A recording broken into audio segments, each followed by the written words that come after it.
DigiClub Podcast. Rassem Assi Adnan, مرحبا بك بحضنا في ديجي كلوب. اليوم on va parler transformation digitale. Donc je voudrais revenir un peu en arrière pour dissiper une petite confusion que j'ai constatée récemment. Donc en fait, on a vu que depuis l'apparition donc des deux notions, que ce soit la digitalisation ou la transformation digitale, حسيت إنه il y a un petit amalgame. Mais bien, ces deux notions, on a tendance à les confondre, alors qu'il y a quand même des différences. Donc, bien sûr. Tout d'abord, merci beaucoup pour l'invitation. Ça me fait plaisir d'être avec vous. Alors, en fait, tu as évoqué deux termes. Donc, digitalisation, en français, c'est la numérisation, et transformation digitale. D'accord ? La numérisation, c'est un processus très simple. Il consiste à numériser les informations. C'est-à-dire que toute information qu'on a, que ce soit sur un papier ou sur un support physique, elle doit être numérisée ou informatisée et stockée de façon numérique. Ce processus n'est pas nouveau parce que les premiers ordinateurs, ils datent presque 50 ans maintenant. Sauf que la tendance, elle s'accélère de plus en plus. D'accord ? La transformation digitale, c'est la transformation de la méthode de travail en se basant sur des informations numérisées. Qu'est-ce que ça veut dire ? Ça veut dire que notre façon de fonctionner, en traitant des informations stockées sur ordinateur et accessibles à travers Internet, transforme notre façon de travailler. On n'a plus besoin de se déplacer pour ramener des papiers. On n'a plus besoin d'être ici ensemble dans un même endroit pour travailler ensemble. Il y a des solutions de travail collaboratif.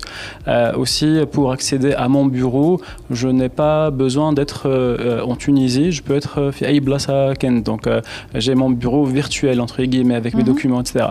Donc, la façon de travailler, elle change et elle est axée autour de ces informations digitalisées, stockées numériquement, et les sont accessibles numériquement à travers Internet. Bien sûr, ce qui a changé vraiment, qui a accéléré cette transformation digitale, c'est la connectivité. Maintenant, avec une très bonne connectivité de qualité supérieure et accessible à tout moment et à tout lieu, on peut vraiment assurer de façon continue ce genre de travail en étant loin de l'endroit physiquement prévu et en faisant abstraction au temps aussi. Donc on fait abstraction à deux notions, c'est le lieu et le temps. D'accord, parfait. Voilà. Une question qui me vient à l'esprit comme ça en fait. Est-ce qu'il y aurait éventuellement des différences, Mabine, la transformation digitale ou le mapdate et quelle en serait avec toute l'apparition de ces nouvelles technologies? Bien sûr, en fait, ce qui va changer, c'est la criticité de l'information. D'accord. Déjà, que ce soit à titre personnel ou professionnel, on est en train de changer notre mode de vie. On est en train d'avoir une vie virtuelle, si j'ose dire. On est en train de laisser des empreintes sur le net, etc. Professionnellement parlant aussi, maintenant, il y a une partie qui est gérée déjà au sein d'une entreprise, la partie mailing, etc. Mais à fur et à mesure, si je prends par exemple le cas d'une administration, elle va proposer des services en ligne pour ses citoyens. Et ce genre d'informations, ils sont les protéger et les traiter. C'est aussi un enjeu de sécurité aussi qui doit être prévu en assurant cette transformation digitale. À terme, si on se projette un petit peu dans le futur, notre mode de vie va concerner presque tous les secteurs de notre vie. Donc le boulot, la voiture, les loisirs, enfin toutes les informations qui nous concernent seront digitalisées. Donc du coup, la criticité de l'information, elle est par rapport à l'évolution des choses. D'accord, parfait. Et sinon, si l'on revient justement au pilier de la transformation digitale au sein d'une organisation X, on va dire, alors, je parlerai de 4 axes principalement. Donc pour digitaliser une entreprise, il faut avoir des supports fiables de stockage d'informations. D'accord. L'information, c'est bien de la numériser, etc. Mais pour traiter des informations critiques pour une entreprise. Toute information chez une entreprise, elle est critique, elle est très importante. Donc il faudra avoir des supports fiables. C'est pour ça qu'on parle de data centers, des centres de données, etc. Ça ne veut pas dire que toutes les sociétés doivent avoir leur propre centre de données. Non. Il y en a des grosses sociétés qui le font, mais il y a aussi des centres de données qui sont cloudifiés et qui sont fournis en tant que service vers ces entreprises-là. La haja thania, c'est la connectivité. On ne peut pas parler de numérique sans avoir une bonne connectivité. D'accord ? Pour que les collaborateurs aient accès à ces informations de façon rapide et efficace, il faudra avoir une très bonne connectivité. D'accord ? Extérieur et intérieur. Qu'est-ce que ça veut dire ? Ça veut dire que la société, elle doit avoir un débit de connectivité extérieure qui est assez important. Ou l'intranet. Maintenant, l'intranet, de façon générale, il est assuré par des technologies sans fil. Les ports, le câble, c'est pas très adéquat. Donc, il y a des nouvelles technologies comme le Wi-Fi 6, etc., qui assurent une couverture interne qui est assez importante. D'accord ? Donc, le volet ثالث, c'est les process. D'accord ? Les process, comment le séquencement des choses se passe. Tout ce qu'on nous paraît évident dans le monde physique, il faudra le traduire au monde virtuel. D'accord ? Comment l'information doit passer d'une personne à l'autre, il y a un process bien défini, le timing défini, la valeur juridique de l'information aussi, etc. Le côté juridique est très important. D'ailleurs, c'est un des plus grands freins de la transformation digitale, d'accord ? C'est le volet juridique, le plus grand. Le deuxième plus grand frein, c'est les mentalités. Il faudra changer les mentalités, il faudra sensibiliser les gens et les encourager à passer au digital. Et le quatrième axe ? Alors, donc support de données, connectivité, les process et l'aspect législatif, et sécurité, cybersécurité. D'accord. Donc, sécuriser les informations aussi. Parfait. C'est très important. Est-ce qu'on peut quand même espérer réussir quand même un projet de transformation digitale en l'absence de les piliers ? Non. On peut pas. Enfin, les piliers sont très importants. Le support de l'information, si on n'a pas un support fiable, on n'a plus d'informations. Si on n'a pas le moyen de la consulter, l'information à distance, donc on est physiquement là pour la consulter, ça n'a aucun sens, donc on n'est pas du tout digitalisé à 100%, d'accord ? Et s'il y a le moindre doute sur la fiabilité de l'information en termes de cybersécurité, ça bloquera tout. Il n'y a plus de confiance, il n'y a plus d'avenir. Parfait. Oui, et à l'échelle d'un pays, quelles sont, à votre avis, les clés de réussite d'une stratégie de transformation digitale ? Alors, au niveau de la transformation digitale pour un pays, les mêmes principes seront applicables. Donc, pour un pays, il faudra organiser le rôle de chacun, le rôle du gouvernement et le rôle du secteur privé pour préparer la connectivité, pour préparer les supports de stockage de l'information, de traitement de l'information, et aussi pour préparer les ressources humaines capables de gérer ce volet-là, et bien sûr le côté sécuritaire et juridique. Donc, si on fait un petit constat par rapport Tunis, qu'est-ce qu'on a besoin ? Tunis, en termes de connectivité, moi je vais les séparer en deux parties. Il y a les technologies mobiles, donc tout ce qui est data mobile. Tunis, on est pas mal, on a des réseaux 4G, 3G performants. Je peux en parler de façon à l'aise parce qu'on est le plus gros fournisseur. On est le partenaire principal des 3 opérateurs Fitunes en 4G. On peut faire, bien sûr, ces réseaux-là, ils vont évoluer vers la 5G dans une étape ultérieure lorsque la licence sera prête. D'accord ? Sur la partie fixe, les choses sont moins avancées.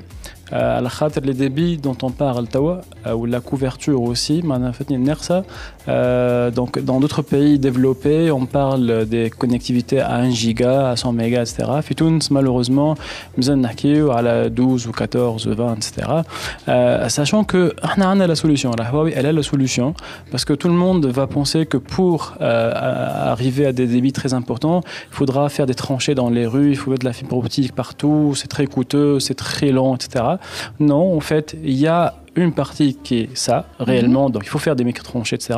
Mais ce n'est pas que ça. On a fait une étude qui montre qu'avec le réseau capillaire existant, on peut le transformer en ajoutant des équipements actifs pour que les débits montent à au moins 50 mégas. D'accord. 50 mégas et plus, je veux dire, on peut atteindre 100 mégas sans problème. Donc, on a la solution avec des technologies nouvelles comme le VDSL, XDSL, etc. D'accord. C'est des technologies qui sont matures chez Huawei et qu'on fournit dans plusieurs pays. Donc, il faudra juste une impulsion pour que les choses démarrent dans ce sens-là. Bien sûr, la technologie mobile, sur la 4G, ça se passe très bien. On a les solutions 4.5G qui se basent sur tout ce qui est beamforming, tout ce qui est Massive MIMO, 16 par 16, 32, 32, etc. Donc, c'est des technologies très avancées qui sont les mêmes qui seront utilisées dans la 5G, mais on peut les appliquer sur la 4G. La licence 5G, bien sûr, dépendra de la stratégie nationale sur quand on va lancer la licence. Le jour voulu, on est prêt, on est tout à fait prêt et disposé à fournir les dernières technologies 5G en Tunisie, mais on est tributaire de la licence d'abord au niveau de l'État. Ensuite, pour le support de l'information, tout ce qui est cloud, data centers nationaux, donc ça, c'est un prérequis très important. Si on parle par exemple pour tout ce qui est service gouvernemental, pour qu'on puisse vraiment proposer des services customisés et efficaces aux citoyens, il faut connaître les citoyens. Il faut que la qualification du citoyen physique, elle soit transposée en virtuel. C'est-à-dire qu'on doit avoir un identifiant unique. On doit savoir croiser des informations entre le dossier médical, le dossier fiscal, le dossier juridique de l'individu pour pouvoir donc fournir être plus efficace pour la gestion des citoyens de façon générale et proposer des services en ligne par le gouvernement. Donc, pour tout ce qui est cloud et data center, aussi, on a des solutions très matures par rapport à ça. On est fournisseur de plusieurs très grosses institutions dans le monde. Et surtout que le time to market il est très rapide. Je vous donne un exemple. Par exemple, pour tout ce qui est cloud, il y a des projets qui sont vraiment, à mon sens, qui sont un petit peu contradictoires par rapport aux besoins de la technologie. Le cloud, on pense toujours à préparer un bâtiment avec une salle blanche, avec les prérequis en termes de génie civil, etc. Le temps de faire ça, la technologie que vous avez choisie, elle devient obsolète. Donc, par exemple, pour assurer le time to market sur la partie cloud, de la data center, etc., on a développé des solutions, ce qu'on appelle des container data center. D'accord. C'est des conteneurs, d'accord, câblés, d'accord, et ils sont rackables, donc on peut empiler des conteneurs autant qu'on veut pour l'extension de capacité, et on peut fournir le service en 6 mois. D'accord. Alors, la question est, est-ce que c'est fiable? Est-ce que c'est aussi fiable qu'un bâtiment physique, etc. Oui, parce que ces normes-là, elles sont certifiées avec des certifications ISO. Elles sont aussi fiables qu'un bâtiment. D'ailleurs, je vous donne un exemple. L'aéroport de Dubaï, donc pour Emirates, le cloud, il est fourni par Huawei sur des solutions rackables Container Data Center. D'accord. Donc, en fait, c'est vrai qu'il y a un petit retard, mais qui est très facilement rattrapable. Et on a les solutions pour. Que ce soit pour la connectivité, que ce soit pour les clouds et les centres de données, etc. D'accord. Les autres enjeux, donc il y a le cadre législatif, c'est un petit peu partout pareil, donc dépend de la performance donc, de ceux qui légifèrent, d'accord. Mais parfois l'appétit vient en mangeant, donc les dossiers lorsqu'ils sont chauds, ça avance plus rapidement. Il y a un volet qui est très important, c'est la formation des talents. D'accord. On a un très grand avantage. On a de très bonnes compétences. On fournit plus que 8000 ingénieurs par an. Sauf qu'il y a 2 challenges auxquels on fait face. L'un, c'est comment s'adapter, être flexible pour s'adapter à ces nouvelles technologies qui arrivent sur le marché, comme l'intelligence artificielle, comme l'IoT, comme la 5G, les clouds, etc. Donc, il faudra que les programmes éducatifs évolue, parce qu'à date, ça va, mais il faut qu'on transforme nos programmes éducatifs pour être prêt et être même précurseur dans ces secteurs-là. Donc, Huawei, dans ce sens, on a vraiment beaucoup de programmes qu'on a développés sur le secteur éducatif. On a fait des coopérations avec plus que 50 universités pour introduire ces modules en parlant de ces sujets-là. Et le but, c'est de former plus que 10 000 élèves ingénieurs par an, d'accord, sur des technologies nouvelles. Parfait. D'accord. Le challenge, c'est comment garder ces talents, parce qu'on a vu qu'il y a beaucoup d'immigration, donc, ou bien la fuite des cerveaux. Et là, c'est comment attirer les investisseurs, d'accord, pour qu'on profite de l'investissement في تونس et aussi on garde nos talents. C'est comment encourager l'entrepreneuriat, les startups. D'accord, parce que la start-up, elle a besoin de compétences, elle a besoin de projets pour se nourrir, pour évoluer, pour vivre, elle a besoin de financement, elle a besoin d'accéder à la devise étrangère dans certains cas. D'accord, donc c'est des questions annexes par rapport à la rétention des talents d'éthique en Tunisie. C'est Adnan, tout à l'heure, vous avez évoqué justement la cybersécurité et la sécurité des données. Bon, qu'est-ce que Huawei aujourd'hui elle fournit à ce niveau? Justement, je vais donner les solutions que Huawei pourrait fournir sur le volet connectivité, infrastructure, etc. Mais je voudrais aussi en savoir plus sur la partie cybersécurité. Exactement. En fait, la cybersécurité, c'est le pilier, c'est un pilier de base, c'est le 5e pilier de la transformation digitale. Parce que s'il n'y a pas de confiance sur la fiabilité, ou bien la disponibilité ou la sécurité de l'information, il n'y a plus de transformation digitale. D'accord, donc c'est le capital confiance. Donc on est conscient de ça et c'est pas un sujet qu'on le traite de façon récente. Ça a toujours été notre préoccupation. La cybersécurité fait Huawei, elle passe comme priorité absolue avant tous les intérêts commerciaux et les intérêts que ce soit de projets, etc. fait Huawei. Donc ça, c'est la philosophie. Après, ça se translate en mode de gouvernance et en plan d'action. Mode de gouvernance, ce qu'on appelle le GSPO, Global Cyber Security Officer, donc, qui est rattaché directement au président, directeur général donc, de Huawei Worldwide, et qui a le droit de veto sur tous les projets au monde. Donc s'il y a la moindre atteinte à la cybersécurité, tout s'arrête. Que ce soit en termes de développement de produits, en termes de livraison de produits ou en termes de projets. D'accord. En termes de feuille de route, la cybersécurité, c'est un process, c'est un practice. D'accord. Donc, que ce soit dans la formation de nos ingénieurs, chaque mois, ils ont des trainings, des formations sur la cybersécurité. Les process à travers lesquels on livre les projets MTN, ils sont axés, ils se basent tous sur la protection de l'information et l'aspect cybersécurité. Donc c'est notre travail journalier. Sinon, à l'échelle mondiale, par exemple, Huawei, elle a instauré ce qu'on appelle des Open Labs, d'accord. Il y en a 8, si je ne me trompe pas. Donc, j'évoquerai celui de Bruxelles, de Londres, en Allemagne, en Italie, en Chine, etc. C'est des labs où on expose les plateformes et les technologies Huawei à toute personne voulant expérimenter, valider, tester les solutions Hadoum. En fait, il va les malmener comme il veut pour tester la fiabilité et la sécurité de ces informations-là. De ces plateformes-là, en termes de cybersécurité. Dans ce qu'on appelle des Transparency Centers. D'accord. Donc, ça nous aide et ça aide nos partenaires à construire ce capital confiance, d'accord, qu'on construit ensemble, d'accord, pour garantir la fiabilité, la sécurisation de nos plateformes. Et je pense qu'on est fiers qu'à date, il y a plus que 3 milliards de personnes qui transitent sur des réseaux Huawei dans le monde et jusqu'à maintenant, il n'y a eu aucun problème de cybersécurité relié à des équipements Huawei jusqu'à maintenant. D'accord. Donc, la cybersécurité, c'est vraiment la base, c'est le capital confiance. On ne peut pas construire sans ça.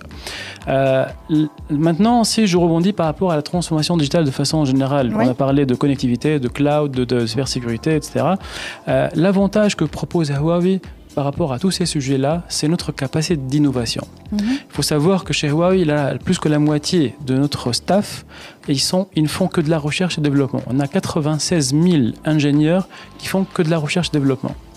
Huawei, elle a investi 100 milliards de dollars les 10 dernières années en recherche et développement. D'accord.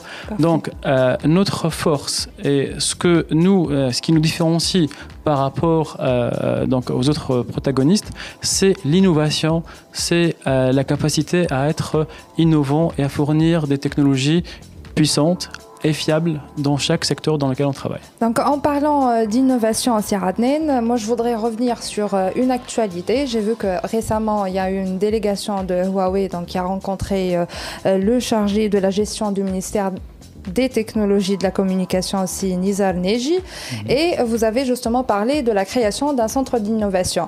Est-ce que vous pourrez nous expliquer donc ce projet, il va se concrétiser éventuellement sous quel format? Est-ce que c'est plutôt un partenariat avec Huawei, l'État tunisien? Qui fait ce بالضبط? Alors, justement, j'aimerais bien clarifier ce point parce qu'il a été relayé pas mal de fois. On en a parlé avec Monsieur le Président, Manar Jumhouria Tounsia, Saïd Kais Saïd et Saïd Nizar Neji. En fait, l'idée, c'est une proposition de Huawei de créer un centre d'innovation.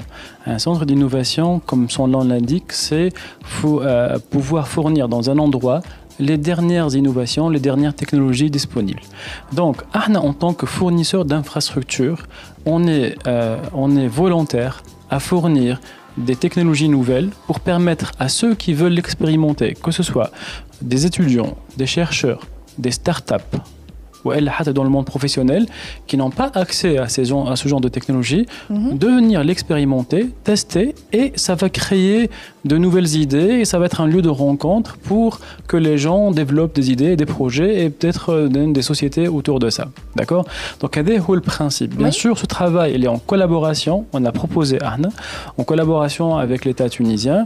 Chacun y contribue à sa manière, parce que on est fournisseur de technologies, donc on est disposé à ramener les technologies que ce soit cloud, qui est data center, IoT, 5G, intelligence artificielle, etc. On va aussi ramener les personnes qui formeront pendant une certaine période les gens pour exploiter et utiliser ces plateformes-là. Mais il faudra aussi penser à animer, attirer, communiquer par rapport à cette plateforme pour qu'elle ne soit pas oubliée et pour qu'elle soit la plus exploitée que possible. Et c'est dans ce sens-là qu'on va coopérer ensemble, chacun avec ses compétences, donc pour pouvoir réussir الحكايه دي. ويقينا ترحاب كبير الخاطر ça peut rentrer aussi dans la stratégie de l'État tunisien. C'est un parmi les jalons qui ont été fixés pour dynamiser l'écosystème. Donc لقينا ترحاب كبير ان شاء الله. L'idée elle va voir le jour très rapidement. Donc affaire à suivre. Parfait. Et sinon donc vous avez justement parlé des moyens de consolider davantage le partenariat Huawei État tunisien. Concrètement, je trouve les secteurs éventuellement et les secteurs d'activité et les Huawei تنجم elle contribue بحاجة فيها. Alors, écoutez, si je donnerais une réponse large, si on parle de transformation digitale, elle touchera à tous les domaines. On a vu le rôle de la technologie au secteur de la santé. Oui. Pendant le Covid. Voilà, c'était qu'un accélérateur. Tout à fait. Mais Rahatoun, elle a beaucoup de potentiel pour introduire le digital, le secteur d'éthique, pour avoir plus de notoriété et plus d'opportunités. En fin de compte, aussi, on a des très bons médecins qui peuvent être des ressources cloudifié, si j'ose dire. Donc, ce sera un cloud de médecins pour couvrir le marché africain, par exemple, d'accord, à travers des technologies. Oui. D'accord. Donc, je pense qu'il y a pas mal de consultations,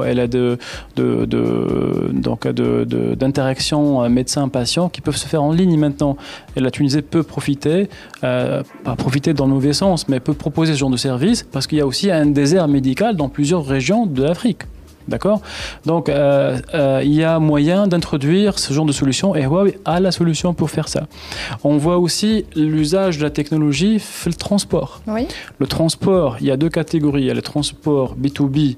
Donc, par exemple, tout ce qui est centre logistique, les ports, les aéroports. Donc, on a pas mal de fois exposé notre volonté d'aider sur l'automatisation, par exemple, des ports, ou introduire les technologies comme l'IoT, etc., pour que l'efficacité monte dans la gestion des conteneurs, de déballage, ou le process de douanement, il sera complètement digitalisé. Donc, il y aura vraiment de la valeur ajoutée énorme dans ce secteur.